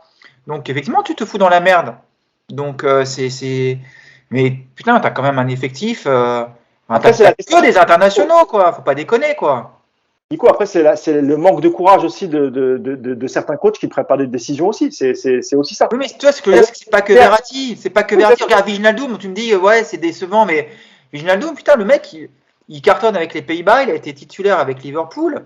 Le mec, il devient pas bon au PSG. C'est pas un problème de profil. C'est pas un problème de profil. C'est un problème de structure d'équipe. Voilà. Et ça, tu vois, Verratti ou pas Verratti, quelque part, on s'en fout. Oui, mais ça, c'est le coach qui décide. Et tous les coachs qui sont passés au PSG, pour eux, Verratti, et nous, on l'a souvent dit, même nous, Verratti en forme, c'est le premier que tu couches sur le 11. Et ça a été pas pour les entraîneurs du PSG. Alors, soit ils n'ont pas voulu jouer autrement, soit ils n'ont pas voulu chercher de doublure, je ne sais pas. Mais quoi qu'il en soit, aujourd'hui, Verratti, quand il est là, tu es obligé de le faire jouer. T'as pas d'autre choix. Aujourd'hui. Maintenant, si tu veux changer de schéma tactique, passer en 3-4-3, etc., je suis d'accord avec toi. Tu peux faire des matchs sans Verratti, sans problème. Yacine, est-ce que tu as un petit mot à ajouter sur ça Non, moi je pense que de toute façon, je vais encore taper sur le coach. Évidemment que c'est de la faute du coach parce que tout simplement, je vais dans le sens de Nico sur ce truc-là, c'est que si tu as Verratti, tu joues d'une façon. Si t'as pas Verratti, si t'as Danilo, tu joues d'une autre façon. Donc en fait, ça, c'est juste les consignes de l'entraîneur. Voilà. Donc, si t'as rien préparé, comme on appelle vulgairement le plan B, le plan C, et que tu penses qu'avec Danilo, tu peux faire la même chose qu'avec Verratti, bah, c'est où que tu t'es trompé de métier, ou que t'es une arnaque et que t'es payé à rien faire, ou qu'il y a un problème. Voilà, c'est tout. Donc évidemment que quand il n'y a pas Verratti, tu dois jouer différemment. Maintenant, le problème de cette équipe, c'est que, et je continue de dire la même chose depuis le début de l'année, c'est qu'en fait, elle est composée de joueurs qui, à un moment donné, sont presque opposés. Voilà. En fait, tu peux pas jouer avec Mbappé de la même façon que tu vas jouer avec Messi. Tu peux pas jouer avec Verratti de la même façon que tu joues avec Paredes. Et tu peux pas jouer de la même façon quand il y a les deux qui sont alignés. Donc en fait, qui tu privilégies? Tu vois? Et je pense que le vrai problème de cette équipe, c'est ça. C'est de se dire qui va dans le même sens. Voilà. Tu veux jouer haut ou tu veux jouer bas. Mais alors, si tu veux jouer bas, c'est qui les joueurs qui correspondent à ça? Bah, c'est pas Hakimi déjà. C'est pas Bernat. C'est pas Verratti. C'est pas Neymar. C'est pas Messi. Déjà, tu as 5 joueurs qui peuvent pas jouer bas. Et après, si tu joues haut, bah, qui correspond pas? Bah, peut-être que certains joueurs dans la gestion de la profondeur, c'est plus compliqué. Est-ce que Gay, il est fait pour être dans un milieu qui va combiner? Non. Donc, voilà, tu es toujours en fait en train d'essayer de limiter la casse plus que de construire quelque chose de cohérent où tout le monde va dans le même sens. Et pour moi, c'est ça le vrai problème de cette équipe. Bah, surtout qu'encore une fois, personne aujourd'hui n'est capable de dire comment est-ce que Pochettino veut que le PSG joue. On ne sait pas. On en revient toujours dans le problème. C'est quoi le style du PSG? On ne sait pas. Dans ses confs de presse, vas-y. Dans ses confs de presse, il le dit souvent, en gros. Bon, on aimerait avoir le ballon, machin, bon, ça, c'est le violon. Et après, il te dit, mais en fait, on doit savoir tout faire. Et moi, j'ai l'impression que c'est, en gros, cette équipe, il n'y a pas de moment, c'est, bon, ben, quand on a le ballon derrière, et ben, on essaye de faire une contre-attaque. Peut-être que pendant 5 minutes, on va avoir le ballon devant, bah, essayer de la garder et puis de jouer un peu plus haut. Tu sais, c'est comme ça se passe sur le terrain. Voilà, il n'y a pas de forcément de consigne de départ. Bon, les gars, on va chercher, on essaye de rester haut. C'est, bah, si on prend le dessus, on reste haut. Mais si à un moment donné on est plus bas, essayez de trouver Mbappé rapidement et puis on verra bien. Voilà. Pour moi, c'est ça. Et ce qu'il dit en conférence de presse souvent, c'est toujours entre deux. Tu vois? C'est-à-dire que, ouais, mais vous demandez ça, mais on doit être capable de tout faire, mais on doit être capable de s'adapter, mais on doit être capable de s'adapter à Monaco. Et si Monaco, c'est pas Bruges, et Bruges, c'est pas City. Et si, tu vois, c'est que de l'adaptation, quoi. Mais le pire, c'est ce que je voulais dire, c'est que on sait que Pochettino, au maximum, l'été prochain, il sera plus là. Donc on sait que même les 6 prochains mois, on verra pas d'amélioration et on verra pas de prise de risque de la part du coach. Parce que pour faire un 3-4-3, nous on avait dit que, et ça s'est vérifié, qu'il peut-être qu'il attendait le retour de Ramos pour peut-être tenter de le faire. Sauf que Ramos, il joue un match, il est cuit, il peut plus rejouer derrière, mais t'as d'autres solutions pour le faire. Tu peux jouer avec Kerrer dans une défense à 3, voire Danilo. Il y a quand même des solutions. Mais tu sens qu'il va pas le faire et que le PSG va changer de coach et que rebelote l'été prochain, tu auras un nouveau coach, alors que ce soit Zidane ou un autre. Il va falloir repartir de zéro en espérant que le PSG aura fait le ménage et aura pu se débarrasser de quelques joueurs qui n'ont rien à faire dans cet effectif. Je vous annonce d'ores et déjà que cet hiver, ne comptez pas sur le départ de Kurzawa, tout ça, il n'y a personne qui bougera. Je pense que personne n'a envie de partir en hiver. Les situations seront beaucoup plus claires l'été prochain, mais ça va être très très compliqué de dégraisser l'effectif cet hiver. On perd on joue sans latéral gauche. Enfin là, on va jouer les prochains matchs sans latéral gauche. C'est pas très problématique parce qu'il reste que 2 matchs. Quand tu sais que Kurzawa, il est même plus sur la feuille de match, ça veut dire que même Kurzawa, si tu le fais revenir pour les 2 prochains matchs, même pour lui, ça va être compliqué, quoi. Mais les mecs se foutent de ma gueule, quoi, tu vois. Ils me font pas jouer, il y a 2 mecs et je reviens dans le groupe. Même lui, il sera pas à 100% et je suis même pas sûr qu'il soit motivé à l'idée de jouer. Façon, donc c'est Et ce justement, sera Diallo, de toute façon, c'est certifié. oui, je pense aussi. Ouais. justement, Yacine, par rapport à ce que tu disais, Mousse, par rapport au fait que Juan Bernat est sorti sur blessure à la 50e, remplacé par Thilo Kehrer. On le sait, Nuno Mendes a été victime d'une contusion au mollet gauche contre Bruges mardi soir, donc il était absent hier. Dans le communiqué médical, il était dit de Nuno Mendes qui restera en soins pendant les prochaines 48 heures. Est-ce que Yacine, tu as eu des infos en conférence de presse hier sur l'origine de la blessure de Bernat ou non? Non, il en a pas parlé, mais ça se voit très bien que c'est les ischios sur l'accélération. Après, voilà, voilà, Bernat, c'était presque prévu. C'est pas comme si je l'avais pas écrit pratiquement dans tous les papiers, qu'à un moment donné, on rentre dans l'hiver, les terrains gras, il revient d'1 an sans jouer. Je pense qu'il joue plus que ce qui était prévu, parce qu'en fait, il fait tous les matchs de championnat finalement, depuis 1 mois, et Mendes fait la Ligue des Champions. Et à l'arrivée, bah, logiquement, voilà, musculairement, c'était un peu trop. Maintenant, tu peux pas. Enfin, c'est compliqué de dire à un joueur aussi, tu vas jouer qu'un match sur 3 parce qu'on va prendre le temps. Tu te dis qu'il faut qu'il reprenne du rythme. Et je pense aussi qu'on est un peu dans une course contre la montre parce que tout le monde sait ou voit que malgré tout, aujourd'hui, Bernat, c'est au-dessus de Mendes, globalement, tactiquement, etc. Et donc, je pense que l'idée, c'était de te dire, il faut absolument qu'il arrive, Bernat, à être au max quand on va reprendre la Ligue des Champions en février. Donc, tu essaies de lui faire enchaîner les matchs parce que tu arrives à la trêve là et que tu te dis, il reste plus beaucoup de matchs. Donc, le maximum de matchs à faire avant janvier, les vacances pour récupérer, et après enchaîner janvier-février, le remettre sur la Ligue des Champions. Voilà, c'est toujours la limite. Le joueur se sent bien aussi. Et puis là, c'est une blessure, je veux dire, c'est une blessure musculaire. C'est-à-dire que ça peut arriver aussi à d'autres joueurs qui ont enchaîné. C'est pas la question. Moi, du coup, c'est quoi? 4 semaines, 6 semaines? Ouais, ça dépend de la gravité. Après, moi, honnêtement, en fait, je le vois ça, il ralentit sa course. Je sais pas si vous avez vu. Ouais, en fait, sur le premier sprint, ouais. Voilà, il ralentit, mais il va quand même jusqu'à la surface. Ouais. Donc, pour moi, ça ressemble à une blessure de 3 semaines. Parce que sinon, tu t'arrêtes net. Voilà. Et là, il sort sans boiter en plus. Il marche bien quand il part. Voilà. Et d'ailleurs, enfin, moi je l'ai vu, enfin, tu l'as vu aussi, Nico, puisque tu étais au parc. Sur le côté, quand il sort, le kiné, il le teste encore. Et quand tu testes comme ça pour dire, tu sais, parce qu'en fait, on te fait pousser la jambe vers l'arrière ou vers l'avant pour tester la douleur au niveau musculaire. Et le fait qu'il le reteste encore juste en dehors du terrain, c'est vraiment que c'est limite. C'est-à-dire il a dû sentir un truc, mais c'est pas le claquage où tu te dis, bon là, il y en a pour 6 semaines et c'est mort, quoi. Donc je pense que ces 3 semaines, on va arriver, voilà, il y a la trêve, ce sera janvier. Le mec qui a eu peur sur l'action, par contre, c'est Icardi. Je sais pas si t'as vu, il passe devant Icardi, Bernat au retour, et Icardi se casse en courant parce qu'il a peur qu'on lui prenne sa doudoune. T'as pas vu? Ils se sont dit, putain, ils vont voir la doudoune pour Bernat, donc il s'est vite éloigné pour la garder, la doudoune. Et il l'a gardée, du coup. Justement, Nico, tiens, je te laisse le ballon. J'avais prévu un petit thème on va pas faire très long sur Mauro Icardi, mais c'est vrai que je reprenais les stats de Mauro Icardi sur ces derniers matchs. Hier, il est rentré pour 3 minutes de jeu, il est rentré à la 88e à la place d'Mbappé. Il a joué 8 minutes contre Bruges. Bon, il avait démarré titulaire contre Lens, on a vu le résultat, c'était pas fameux.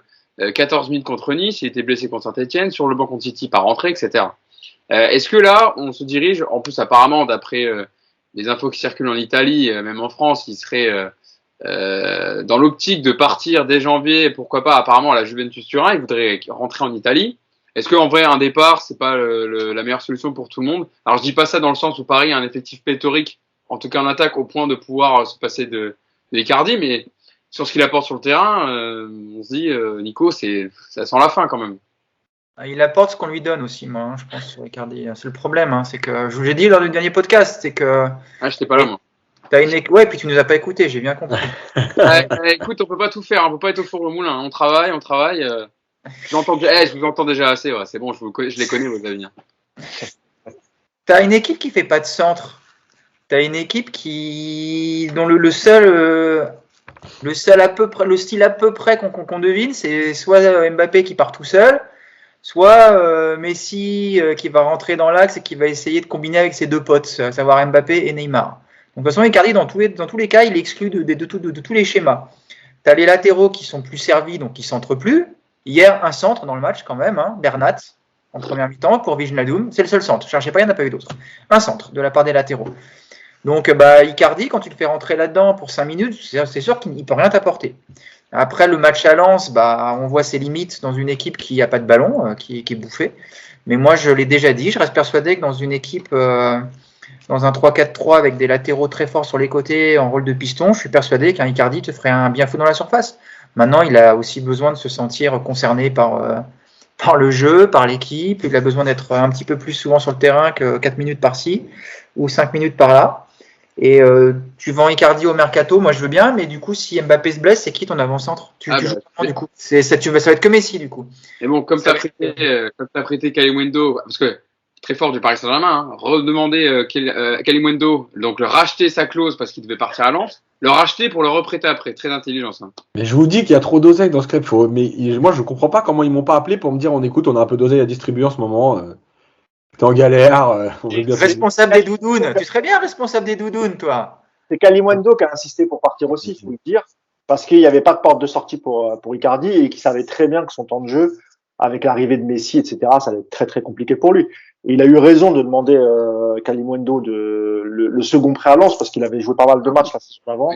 Il était quasiment sûr d'être titulaire et de jouer au minimum 30 matchs par saison, quoi. Mais je suis d'accord avec toi. Hein.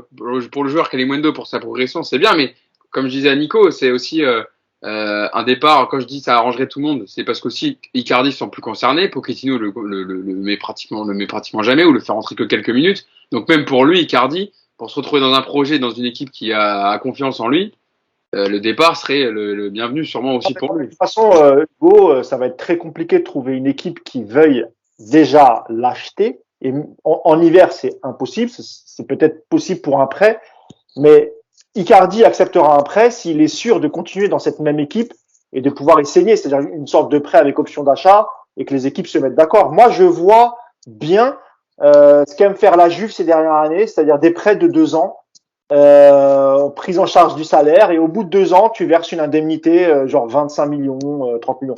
Je pense que ça peut se terminer comme ça, mais avec la crise du Covid, tout ce que traversent les clubs professionnels, etc., je vois pas de club capable. Et il y a aussi la question du salaire de Mauro Icardi qui émarge à 10 millions d'euros par saison au PSG.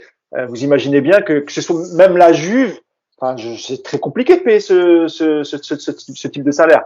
Donc il y a peu d'équipes qui peuvent accueillir finalement Mauro Icardi. Et c'est vrai qu'au PSG, de par le jeu que veut faire l'équipe, etc., c'est aussi compliqué pour Icardi de s'imposer. C'est très très compliqué. Maintenant, il fallait quand même avoir une doublure, et comme t'as pas réussi à t'en débarrasser cet été, il fallait le garder. Simplement, voilà, il y avait des moments où peut-être tu pouvais lui donner un peu plus de temps de jeu pour le concerner un peu plus, et ça n'a pas été fait. Alors il y a eu les histoires extrasportives avec Vanda, etc. Ça on en a déjà parlé. Voilà. Après il y a aussi au coach aussi de gérer les remplaçants. Et peut-être que lui, à son niveau, il est peut-être pas bien géré, et que parfois tu peux laisser aussi reposer Mbappé, le mettre lui, etc. Ça n'a pas été le cas. Yacine. Ouais, je vais pas répéter tout ce qui a été dit sur Icardi, sur le jeu, les centres et tout, parce que ça, on l'a vu, on continue de dire que quand Paris avait joué en 4-4-2 haut et que ça jouait au ballon, comme par hasard, c'est quand même sa meilleure série de buts, parce que les ballons arrivaient dans la surface, qu'il y avait du monde, etc. Mais encore une fois, Pochettino, on nous a expliqué qu'il était humain, qu'il gérait bien les égos, que c'était un politique, etc. Moi, franchement, je vous dis la vérité. Pourtant, je suis quand même le premier à taper sur les joueurs parce que je considère qu'à un moment donné, il y a un niveau de professionnalisme et d'exigence à avoir, notamment quand tu as ce type de salaire. Mais franchement, quand je te fais rentrer à la 88e pour faire acclamer Mbappé, mais franchement, mais comment je leur ai mauvaise. C'est-à-dire que moi, en fait, je sers à faire acclamer Mbappé. On est à la 88e. Il reçoit son ovation. Comme tu sais pas qui mettre, tu me mets moi. Mais tu ferais rentrer Michu, Simone, c'est pareil. Hein. C'est-à-dire que là, tu viens pour le faire acclamer. Et moi, tu te sers de moi. À un moment donné, c'est comme dans tout dans la vie. Quand l'entraîneur, parce que pour moi, c'est quand même un manque de respect, ça. Tu fasses un changement, parce que ça arrive. Hein. Tu peux faire rentrer un joueur. On a vu des entraîneurs faire rentrer un joueur à la 88e. Tu es mené à 0, tu te dis, je mets l'avant-centre, on va mettre des ballons, on verra. Ça, c'est quelque chose. Mais quand tu le fais rentrer à 2-0 à la 88e pour dire, bon, l'autre, il a mis le doublé, en ce moment, il est en feu, on va le faire acclamer. Franchement, mais vous étonnez pas que les joueurs, ils vous lâchent. Voilà. Vous avez une saison à vivre avec eux, c'est donnant-donnant, quoi. Tu peux pas faire ça. Moi, je suis pas d'accord parce que je pense qu'aussi on sait pas on sait pas. Moi, j'ai eu quelques échos d'Icardi à l'entraînement, mais est-ce que aussi Icardi ne manque pas de respect au PSG quand il veut pas jouer parce qu'il a des histoires de cœur? C'est prise de poids. Attends, juste fini. C'est prise de poids.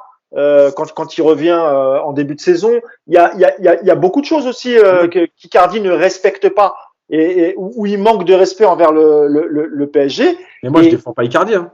Non, attends, oui, parce que tu t'en prends un petit peu à Pochettino en lui disant il lui manque de respect pour faire réclamer. Ça t'as sans doute raison là-dessus, mais peut-être aussi que Icardi ne mérite pas le respect de Pochettino parce qu'à l'entraînement, il n'en glande pas une, parce que quand il s'est chauffé, le prend pas dans le groupe, Mousse. Non, Yacine. C'est toi-même qui l'avais révélé. Quand il s'est chauffé sur le bord de terrain, c'est du foutage de gueule, etc.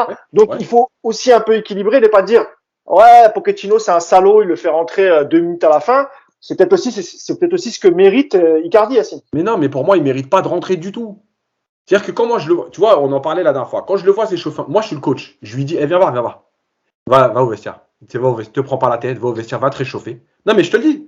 C'est-à-dire que quand tu le fais rentrer, malgré tout, tu es en train de lui dire aussi, genre, bon, t'es là quand même, je te fais rentrer. Non, mais écoute, casse-toi. Va au vestiaire, va te réchauffer, va à côté du radiateur. Tranquille, on arrive dans 10 minutes. Là, il reste 7 minutes de match, on arrive dans 7 minutes. Voilà. Mais tu le fais pas rentrer du tout. Et tu sais quoi?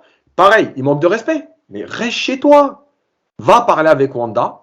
Je vais prendre un petit jeune du groupe et lui, je vais le faire rentrer à la 85e. Il va être content.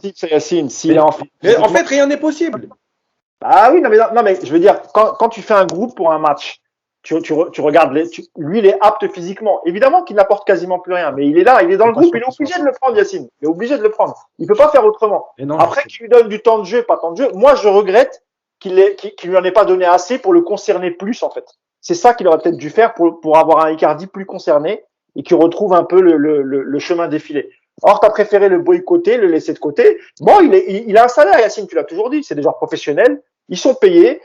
Si on les appelle pour jouer 2 minutes, il faut qu'ils jouent ces 2 minutes. Et si honnêtement Pochettino le considère comme ça, c'est-à-dire parce que normalement tu fais rentrer un petit jeune 2 minutes, tu fais rentrer comme tu disais, peut-être un Simon, un Michu, et lui il va peut-être plus l'accepter qu'un mec qui a le statut de Mauro Icardi. Mais si Pochettino le traite comme ça, c'est que quelque part il y a des raisons, on connaît ces raisons, toi-même tu l'as dit, on sait que c'est pas une foudre de guerre, ni à l'entraînement, il montre pas de motivation, enfin toutes ces histoires depuis le début de saison, voilà, c'est un peu la gueule du monde, quoi. Tu vois. Mais ouais, je suis tout à fait d'accord avec toi, donc ça va dans ce que j'ai dit, mais le problème c'est que pour moi, ça c'est une attitude d'entraîneur de district. Je suis désolé. Au niveau professionnel au PSG, tu peux pas dire « Ah, tu te fous de notre gueule? Bah tu sais quoi, je vais te faire rentrer 2 minutes pour te montrer. » Mais je te calcule pas. Je te prends pas dans le groupe. Et arrêtez de me dire à chaque fois. En fait, le problème, c'est que même toi, Mousse, là, tu acceptes, il est obligé. Il n'y a rien d'obligé. Il y a 33 joueurs. Mais non, mais Yacine, tu comprends pas. Ça ne concerne pas que Pochettino. C'est que n'importe quel coach, quand tu as un numéro 9 du calibre d'Icardi, qui fout la merde, qui soit mauvais, etc., s'il est apte physiquement, tu le convoques. Il n'est pas apte physiquement. Là. Non, je mets PSG. Bah si. Bah, il n'est pas blessé, il est là. Ah ouais, d'accord. Ouais, il n'est pas blessé, ouais. Non, mais c'est ça que je te parle. Donc là, on a l'impression que c'est que le PSG qui agit comme ça. Mais non, mais dans n'importe quelle équipe, dans n'importe quel groupe, bah, c'est comme ça. Bale, il l'a vécu combien de fois sur le banc du Real? Et ben, il était là. Et parfois, Zidane, il faisait pareil. Il le faisait rentrer 5 minutes. Et ben voilà. C'est comme ça. En fait, ce que je veux dire, Yacine, c'est que c'est pas propre au PSG. C'est pas parce que. Non, mais j'ai jamais dit. Ah non, mais ça par contre, qu'on soit clair, j'ai jamais. D'ailleurs, je suis le premier à dire que ça fait quand même 10 ans qu'il n'y a plus d'institutions dans le foot. Que l'histoire des institutions, c'est du mytho. Donc c'est pas évidemment que c'est pas propre au PSG. Mais nous, on parle du PSG. Pour moi, c'est un détail, quoi, en gros, Yacine. Tu vois, c'est ça le truc. C'est pas très, très grave. Bah, pour moi, pas tant que ça. Je pensais pas que le sujet Icardi prendrait autant de temps je pensais qu'on allait tous être d'accord, mais c'est bien.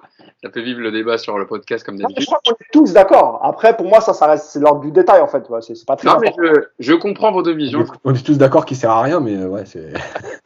Je comprends vos deux visions. Bon, le tirage au sort va être refait à 15h, hein, donc on va pas encore.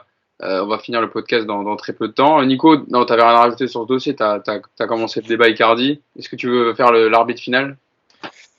Non, mais je suis plutôt d'accord avec Yas, moi. C'est que le mec, il te donne pas satisfaction, bah, il reste chez lui le week-end, tout simplement. Et puis, il y a une époque, je me souviens aussi qu'on envoyait des mecs jouer avec la CFA ou la réserve. Le mec s'était mal comporté. Il partait jouer, il partait en bus, il se faisait 3 heures de transport pour aller jouer sur un terrain tout pourri. Puis quand il revenait, bah, il se disait que c'était finalement pas si mal le camp des loges, et puis il se bougeait un peu plus le cul. Donc, le côté. Ce que tu dis, Mouche, je suis d'accord avec toi sur un Neymar, sur un Mbappé, sur des mecs où toi, Mbappé aujourd'hui, tu essaies de le prolonger, le mec il fait ce qu'il veut, tu pourras rien dire. On a de la chance, il est professionnel, Mbappé. Pour le coup, on a vraiment de la chance avec lui, c'est qu'il joue le jeu, il n'a pas décidé de se foutre de la gueule du PSG pendant 6 mois, et au moins lui il est là. Mais Icardi, qu'est-ce que tu t'en fous? T'as peur de perdre de l'argent, c'est ça? Ça change quoi en fait? Icardi, si là tu le mets au placard, il vient plus, que ça va changer quoi dans ton avenir? Tu me dis qu'on va pas. T'as Mbappé qui se blesse au bout de la 15e minute, t'as que Icardi sur le banc pour le remplacer, donc t'es obligé de le prendre quoi qu'il arrive. Je dis pas qu'il faut le faire jouer, mais là vous me dites non, bah Icardi il faut rien, faut le laisser à la maison. Bah non, les mecs, il a un contrat, il est bien payé, il faut qu'il soit là, il faut qu'il gèle les couilles avec ses potes sur le terrain ou sur le banc, mais vous pouvez pas me dire parce que Icardi on le laisse à la maison et on lui donne son salaire. Non. Non, mais s'il est au niveau. C'est pas s'il fait du bon truc à l'entraînement, je suis d'accord. Non mais d'accord, mais ce que je veux dire par là, c'est qu'on a l'impression que vous parlez d'Icardi comme Ressé. À l'époque où, tu vois, Ressé, on le prêtait, il revenait, on le reprêtait, etc. Parce qu'il était vraiment nul. Et ce qu'a fait Ressé avant de venir au PSG, c'est nul. Et c'est inconsistant. Icardi, c'est quand même une autre carrière avant d'arriver au PSG. Vous comprenez ce que c'est pas les mêmes joueurs, ça reste quand même Mauro Icardi. Et s'il marque pas, vous l'avez expliqué, c'est pour plusieurs raisons. C'est pour son état de forme, mais c'est aussi la manière dans laquelle le PSG joue et aussi le fait que les latéraux ne servent à rien dans cette équipe et que de toute façon les centres n'arrivent pas parce que c'est un joueur qui participe pas au jeu, Icardi.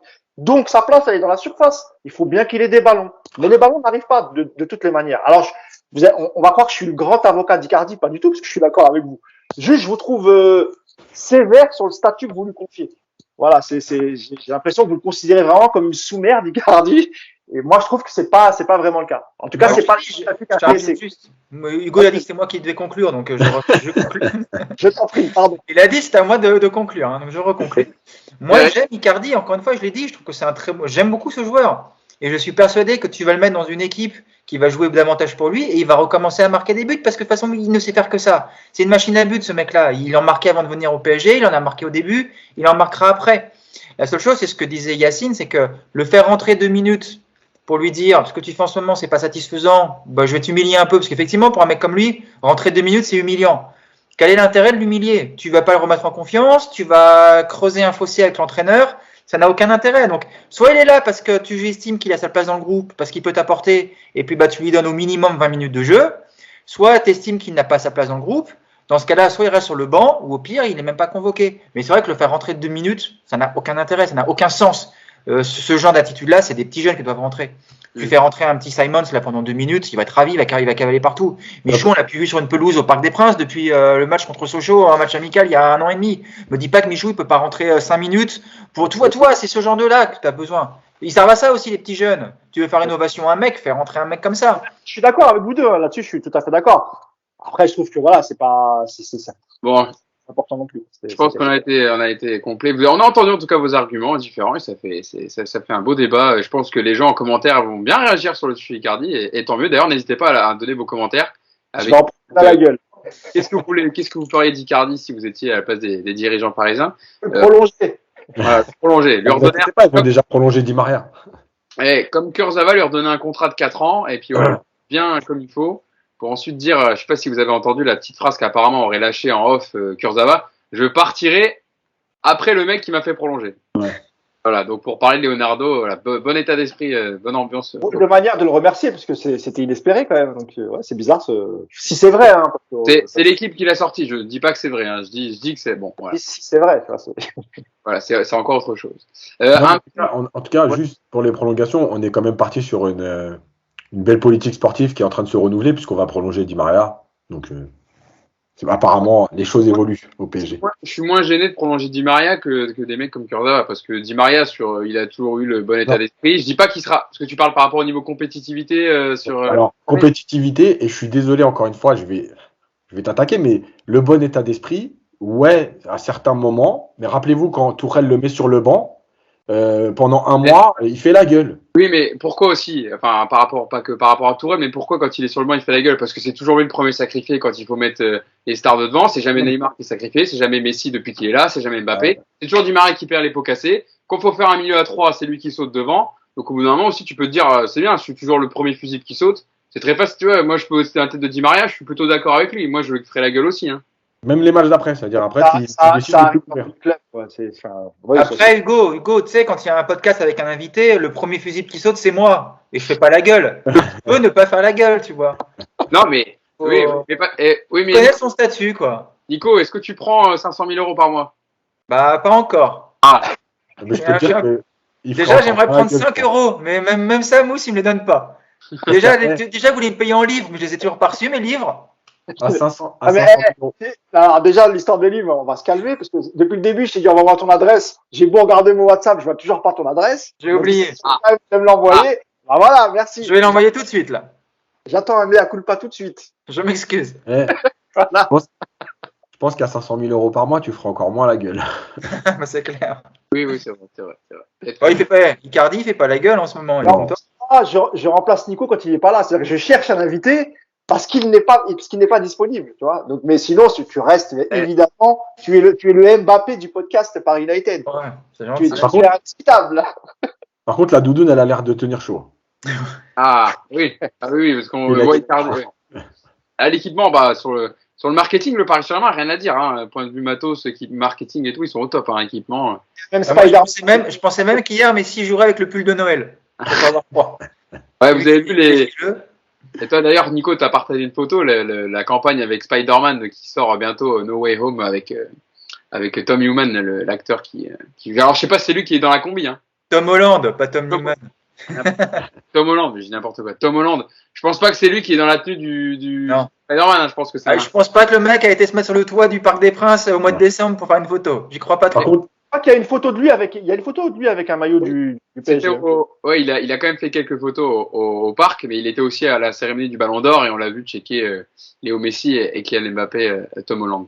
Par contre, le jour où le marketing va rejoindre le sportif va rejoindre le marketing, alors là, je vous annonce, il y a 8 Ligues des Champions d'affilée, vous cassez pas la tête. Mais là, il y a 10 pour le marketing, 0 pour le sportif. Hein.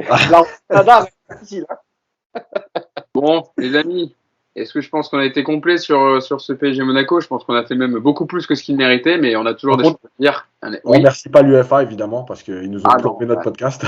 Mais tu sais, Yacine, je vois les autres émissions, là, que ce soit nos confrères de Winamax ou d'autres, etc. Même Canal, c'était diffusé sur Canal Plus Sport, et ils reprennent l'antenne à 15h. Donc tout le monde est concerné, tout le monde est, je pense, est emmerdé par ça. Alors, donc nous aussi, on est concernés. On fera une émission spéciale sur le tirage du Paris Saint-Germain quand on aura le résultat et on verra en fonction des disponibilités des uns et des autres. Nico. Ouais, moi j'ai une pensée pour toutes les rédactions qui ont demandé à leurs graphistes de faire un truc avec Ronaldo versus Messi dans leur nouveau maillot. Voilà, l'infographie, au moins on l'aura vu, mais elle n'aura pas une très très longue durée de vie, la pauvre. Tu parles du compte Twitter aussi BR Football. Ah, j'ai pas vu ça.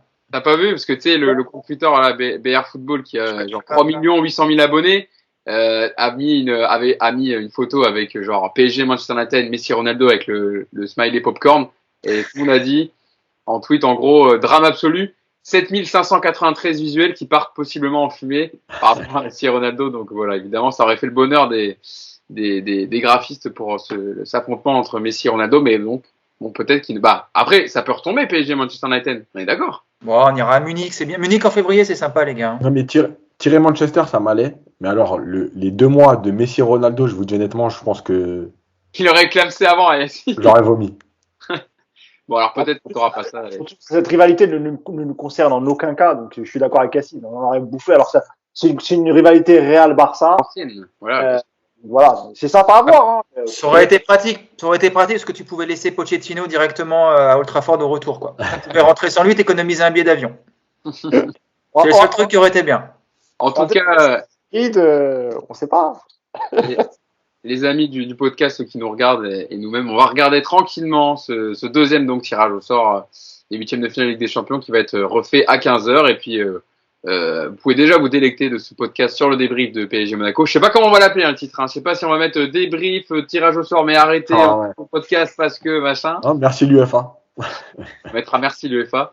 Plus débrief PSG Monaco. Et donc, vous aurez le droit à un autre podcast. Dans le milieu, on pourra mettre début de débrief de tirage au sort. Je pense que les gens comprendront. Alors non, on a débriefé le faux tirage. C'est important aussi. On mettra débrief du faux tirage. Voilà. Vous aurez le droit à un autre podcast sur le débrief pour le deuxième tirage au sort donc des huitièmes de finale de Ligue des Champions. Merci à vous de nous avoir écoutés pour ce débrief de PSG Monaco. Et puis, on verra qui est là pour le débrief. Je sais pas si Nico, Yacine, Mousse et moi seront l'équipe, mais on va voir. On va voir en fonction de. Voilà, ça dépend si on peut le faire tout à l'heure, demain, ça dépend qui est dispo. Mais moi, je suis dispo pour le faire aujourd'hui, demain, quand vous voulez. C'est important de. On va voir ça entre nous sur le groupe WhatsApp. Voilà, ça, on vous passe les offs. On va pas vous mettre ça dans la tronche. Merci à vous de nous avoir écoutés et puis on se dit rendez-vous donc au prochain podcast qui arrivera très très vite. Ciao à tous. Ciao. Ciao.